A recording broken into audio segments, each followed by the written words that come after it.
El rasgo que coloca a Mesoamérica dentro de las civilizaciones universales es el de la escritura, por limitada que haya sido. No se difundió fuera del área nuclear, aun cuando sus inicios correspondan por lo menos al siglo V a.C.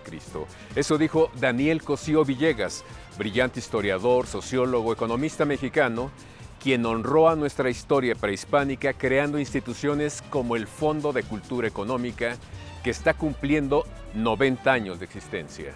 Sin duda, Javier, y lo cierto es que precisamente nos encontramos al sur de la Ciudad de México, en el edificio sede del Fondo de Cultura Económica, en donde, entre otras cosas, platicaremos con su titular, Paco Ignacio Taibo, sobre las celebraciones en torno a este aniversario número 90.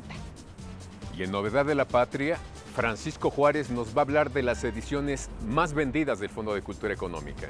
Y también en México en Sin Objetos, nuestra compañera Norma Guzmán nos acerca a la historia detrás de la publicación de la novela Los hijos de Sánchez.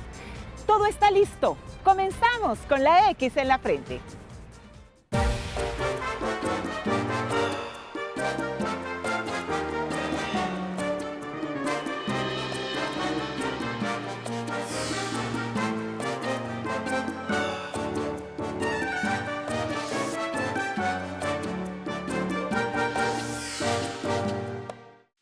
En 1964, el cese de Arnaldo Orfila Reynal de la dirección del Fondo de Cultura Económica por publicar Los hijos de Sánchez, que, según dijeron, denigraba a México, anticipó al oscuro año de 1968.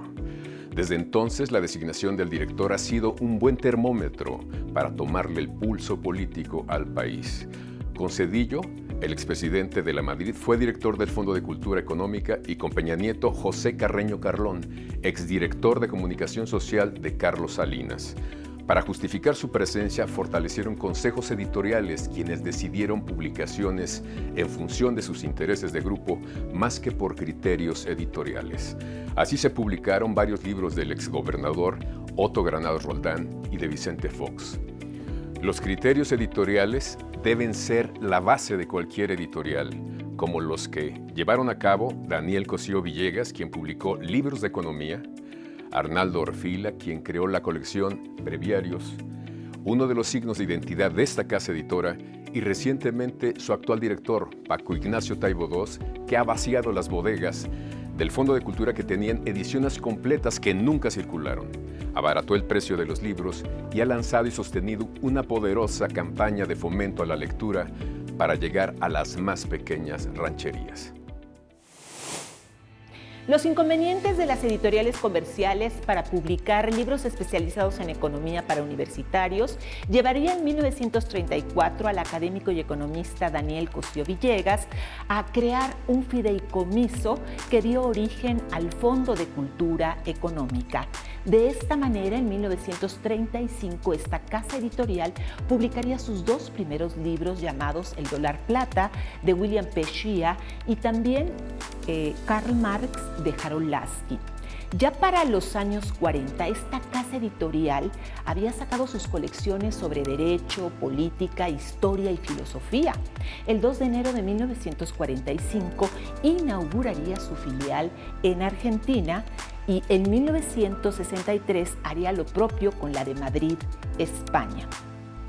En 1989, el Fondo de Cultura Económica recibió el Premio Príncipe de Asturias, y hoy esta casa editorial tiene presencia prácticamente en toda América Latina, por supuesto en España, Estados Unidos. Acaba de inaugurar su librería en Cuba y está por abrir la primera en Bolivia.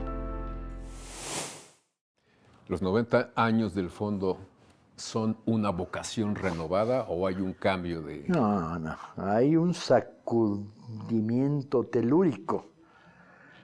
El fondo tiene continuidades interesantes. Sí. La más interesante está en sus orígenes. Nace como una editorial nacional a cubrir huecos, libros de economía, a colección popular, y a lo largo de los años va incorporando en inercias extrañas, pero muy positivas, hasta los últimos años, en que incorpora toda una sección de literatura infantil y juvenil muy potente. En un determinado momento nacen los breviarios, está muy bien. La colección de historia es muy buena, pero al fondo se va anquilosando. Y se va anquilosando porque era una casa de reposo, un mausoleo para exfuncionarios, funcionarios reciclados, expresidentes, etc. Sin ninguna idea de para qué sirve una editorial pública. Entonces, el sacudimiento telúrico pues, fue muy potente. Logramos bajar el precio de los libros, cosa que se siente. No podemos influir en el conjunto de la industria editorial, porque muchas editoriales se amarran a prefiero pocos lectores de libros más caros. Pero logramos bajar el precio de los libros. Creamos colecciones popularmente súper accesibles, con millones de ejemplares vendidos, como Vientos del Pueblo. Logramos una red de distribución que nadie tenía, nadie, que llega hasta la última punto donde ni papelería habría, ¿no? ¿Poblaciones de cuántas personas me estás hablando? De 20,000, de 15,000, de 8,000, llegar con el libro bus y redes. Cubrimos 140 ferias del libro en todo el país. O sea, creamos una red de distribución, fortalecimos las librerías. La red Fondo Educal ya son un centenar de librerías en todo el país y crece lentamente y decrece, porque hay librerías que estaban mal diseñadas, mal pensadas, cerramos esa y abrimos otra. Luego, hicimos una revolución en materia de divulgación. El Fondo ya hace a la semana 6 programas sobre libros. Así es. De televisión y 7 de radio. Con muy buena audiencia, por cierto. Con muy fuertes audiencias. Y demuestran que pueden ser divertidos los programas del libro y que el libro te permite discutirlo todo. Acabamos con todo tipo de jerarquías, estructuras de poder, negocios raros, etcétera, barrimos. Y el proceso va creciendo y creciendo en términos de... Yo creo que el Fondo hoy es popular en el mejor sentido de la palabra.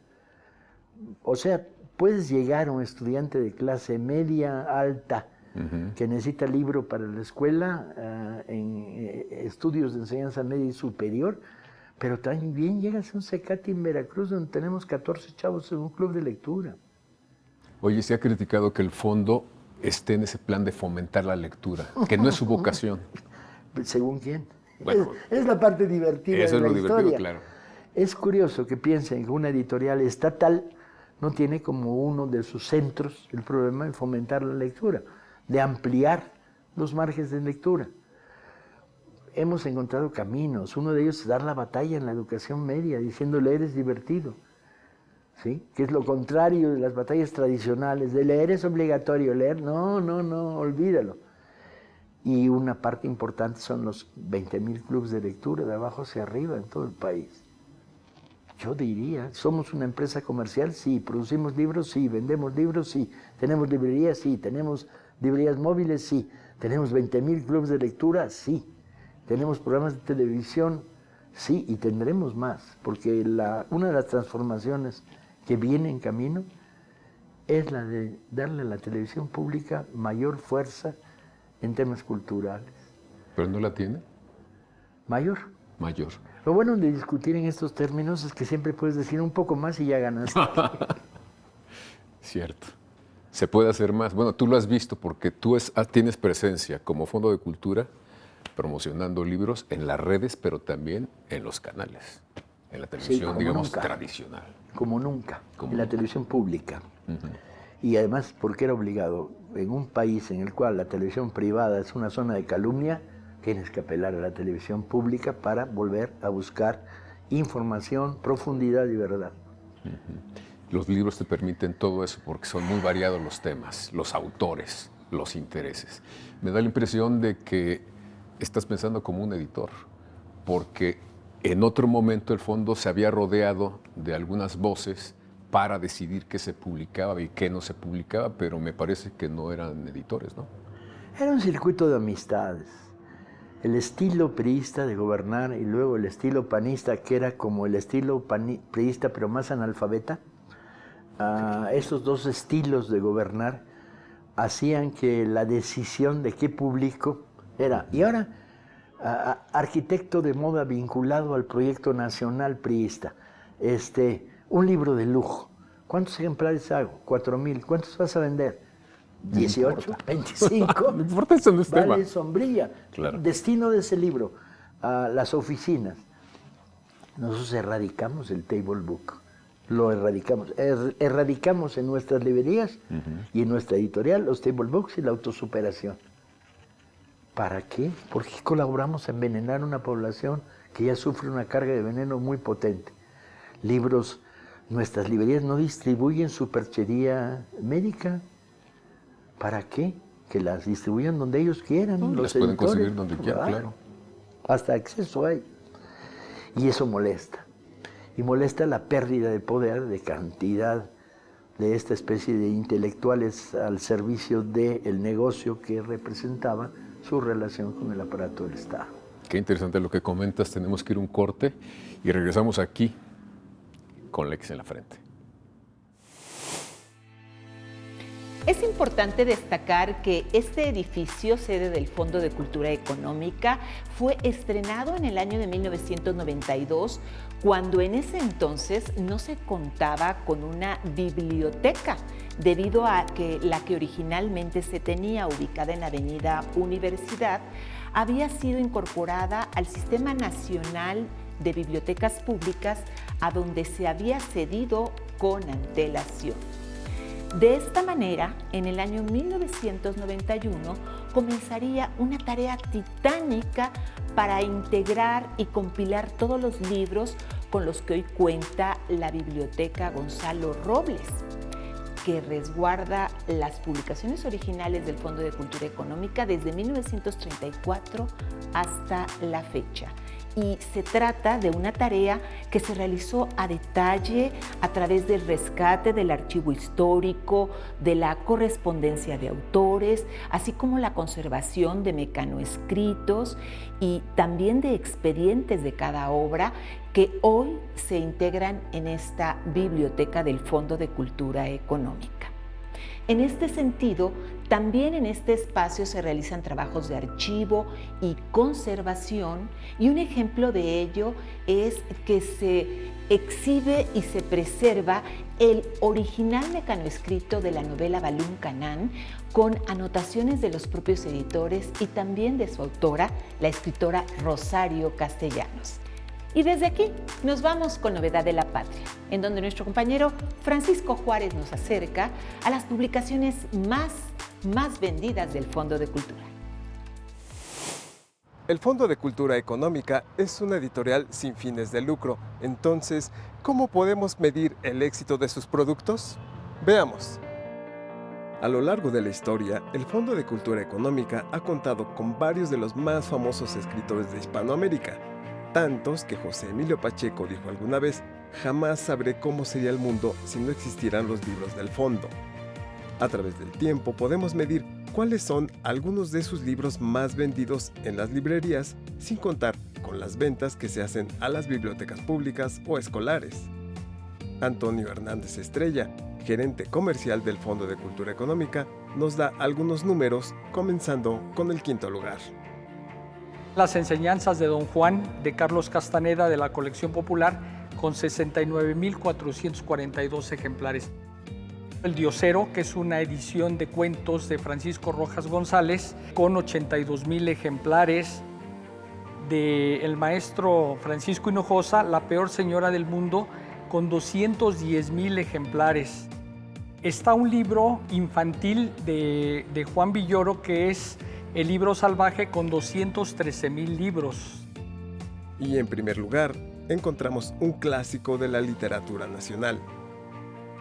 De 10 años para acá, digamos en la actualidad, obviamente está el gran ensayo del maestro Octavio Paz, El laberinto de la soledad. Llevamos 232,000 ejemplares vendidos. Algunas de las grandes plumas, aclara Hernández Estrella, salieron del fondo por las gestiones de agencias literarias para llevarlos a las grandes transnacionales editoriales.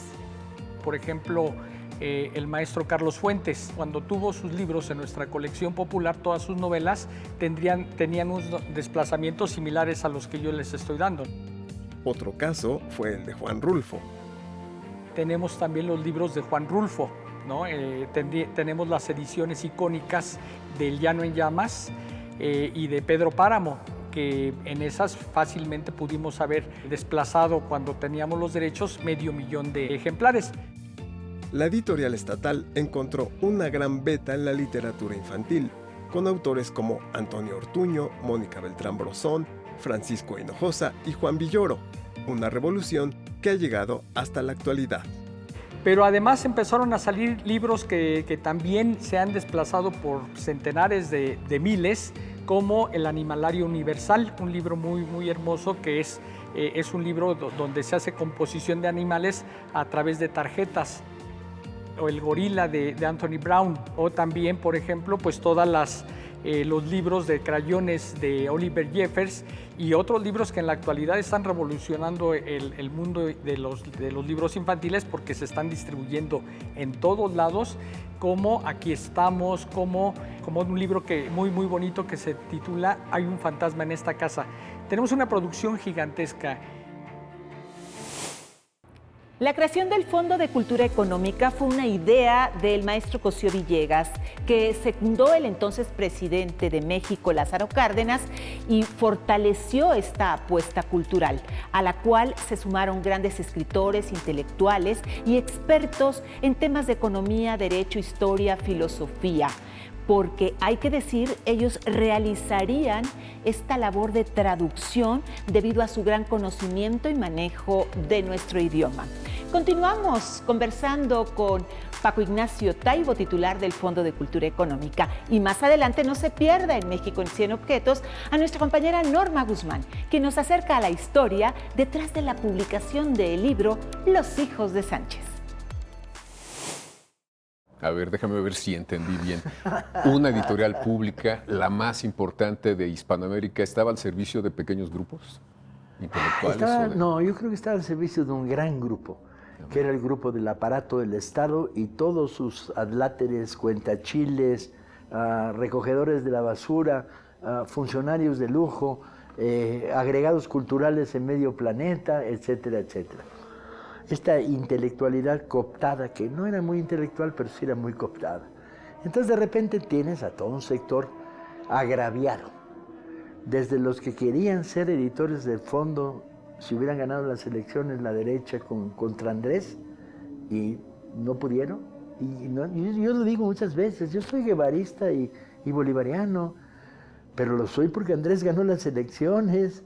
Si no les gusta, las hubieran ganado ustedes, ¿no? Y me refiero, y hay nombres y apellidos de candidatos eternos a haber dirigido el fondo, con una lógica igual. El fondo estaba repleto de compras, de revistas, de anuncios, de suscripciones que iban a las bodegas. Y a las bibliotecas. Las bibliotecas están peor que nosotros, claro. ¿Sí? Porque ahí yo he visto las cajas sin abrir. Compraban 600 suscripciones, entregaban 30 a pedido en bibliotecas y los otros a las cajas. O sea, había una beca permanente por muchas esquinas, hay dinero, había lana en todo esto, en la estructura de favores. Muchas veces no era lana directa, pero sí eran contratos horribles que heredamos y que tuvimos que desmontar muy lentamente. ¿Y cómo es posible finalmente desmontar toda una estructura burocrática que estaba funcionando de esa manera? ¿Tú ya lo lograste? Sí. La parte del primer... Vino telúrico y movió el cotarro. La parte del primer movimiento telúrico ya se produjo. Limpiamos el nivel 1, limpiamos el nivel 2, mejoramos en la medida de lo posible, vamos con trabas continuas y herencias continuas. Una librería que se creó porque el primo de alguien se la dio a un director que era un funcionario, pero que está en una zona de clase alta donde no hay estacionamiento. Y esa librería hay que cambiarla de lugar. ¿Esa era la lógica? Yo creo que mucha de esa lógica, muchas, o sea, era recurso público para hacer favores. ¿Qué hijo? Es fuerte. Sí, ahora acabamos de recibir una crítica de un exdirector editorial del fondo que quería ser gerente, que no le gusta lo que publicamos, tampoco dice en concreto qué no le gusta, pero que había que preguntarse por qué cuando él fue editor publicaron resúmenes sobre la reforma administrativa, de los cuales vendieron ni uno. Porque no era el objetivo. Traté de ponerlos a peso y no pude, ni uno logré vender de los que tenía en bodega. La reforma administrativa. Ahí están los nombres de exfuncionarios priistas, básicamente, que todos escribieron, o les escribieron, porque es otra cosa. Teníamos una clase poderosa con una alta cuota de analfabetismo funcional. Pero nos vendieron la idea de que se la sabían. Mira, el peso del fondo a lo largo de tantos años había consolidado una imagen en ciertos sectores. Estudiantes de educación superior, algo en la media, algo en el mundillo cultural que es como el tío Lolo, se escuchan solos, pero no tenía arraigo popular. Y se quejan, y hacen tendidos, y hacen ventas de ocasión, dicen, ¿y dónde está el pecado? Que se incluyen los libros. Es increíble. Las críticas que hemos recibido tienen un problema, que son las críticas de la derecha chafa, en todos sus niveles. Mediática, intelectuales reciclados, pero no aportan nada. No he recibido una sola crítica que me valga la pena valorar respecto a los libros que hemos publicado en Vientos del Pueblo. ¿Qué no les gusta? ¿Qué sí les parece maravilloso? ¿No les gusta que publiquemos a Kipling? ¿O si les gusta que de repente rescatemos a Carpentier, recientemente, ¿no? Sí. ¿Qué les gusta? No les gusta nada, hombre. Aquí el rollo es seguir ejerciendo dentro de los nuevos presupuestos conservadores, que por cierto se les van a ir acabando poco a poco, son muy caros los portavoces de la derecha, luego se quejan de que los corren de Televisa, pero es que eran muy caros y ahora ya no son funcionales. ¿Hacia dónde va el Fondo de Cultura en este tramo? Va hacia una conversación en profundidad con la nueva presidenta para redefinir 8, 10 propuestas que tenemos en la cabeza y que vienen de la experiencia que hemos vivido. No quiero adelantar, porque a lo mejor de esas 8 o 10 salimos de la reunión con un portafolio de 7, más otras 2 que nos añadió. Pero está en el aire esto. Hay elementos de continuidad. En la última venta nocturna vendimos 40,000 libros. O sea, en 3 días. En 2 días. 2 días. 2 días. 40,000 libros en 2 días. Wow. ¿Los marcianos son mexicanos? ¿O por qué pasan estas cosas? Y quiero replicar eso, ¿no? Claro, por lo menos. Por lo menos. ¿Qué más? Tenemos que... Ayer tuvimos una primera conversación con uno de los más inteligentes jefes de bomberos que he conocido, donde tenemos en todos los cuarteles de la Ciudad de México una pequeña biblioteca. Los bomberos tienen una virtud, que es sus tiempos muertos son muy grandes. Entonces están ahí en un camastro esperando la señal de alarma. Claro. Y leen un montón. Y ahora estuvimos conversando, ¿y cómo lo hacemos nacional? Una pequeña biblioteca en cada cuartel de bomberos del país. Estuvimos ahí platicando, me dijo, hay estos 6 o 7 estados donde va fácil, estos no, porque son bomberos corruptos, y es una pérdida de tiempo, y le ponemos números, y es una pequeña inversión. Capacitación, ya tenemos el grupo que da capacitación, es viable. Y este es un ejemplo, uno de los 20 o 30 que la experiencia que llevamos a lo largo de estos años puede poner en marcha. Muchas gracias, Paco. Placer. Seguimos aquí con la X en la frente. En 1961 se publicó un libro que retrata la historia de una familia mexicana marginada, esto a mediados del siglo XX. ¿Quieres saber de qué libro se trata hoy? Aquí se lo cuento. A principio de la década de los 60, Oscar Lewis escribió Los hijos de Sánchez, una novela que causaría revuelo en México pues tenía gran apego a la realidad. Habla de la pobreza en México. Habla realmente de cómo viven, qué son, qué piensan, cómo actúan los pobres en una ciudad. Ya entonces una ciudad muy grande, como era la Ciudad de México. La historia de una familia mexicana de bajos recursos se editó por primera vez en 1964. Sin embargo, se editó por segunda ocasión un año después. Y fue ahí donde Luis Cataño Morlet, quien fuera presidente de la Sociedad Mexicana de Geografía y Estadística, condenó la obra como obscena y denigrante para nuestro país. Fue la gota que derramó el vaso que hizo que el gobierno más represor que ha habido en los últimos tiempos, que es el de Díaz Ordaz, destituyera a ese gran director que era Arnaldo Orfila. La novela Los hijos de Sánchez fue muy bien recibida por los lectores y los críticos en general. Sin embargo, para los políticos fue completamente desaprobada. A pesar de que tiene más de medio siglo de haberse publicado este libro, la vigencia dentro de la literatura mexicana sigue completamente vigente. Antes de despedirnos, debemos reconocer el recorrido de 90 años de esta institución que fue creada para tareas de educación y cultura, que continúa cumpliendo sus objetivos e incluso los ha ampliado para beneficio de millones de mexicanos.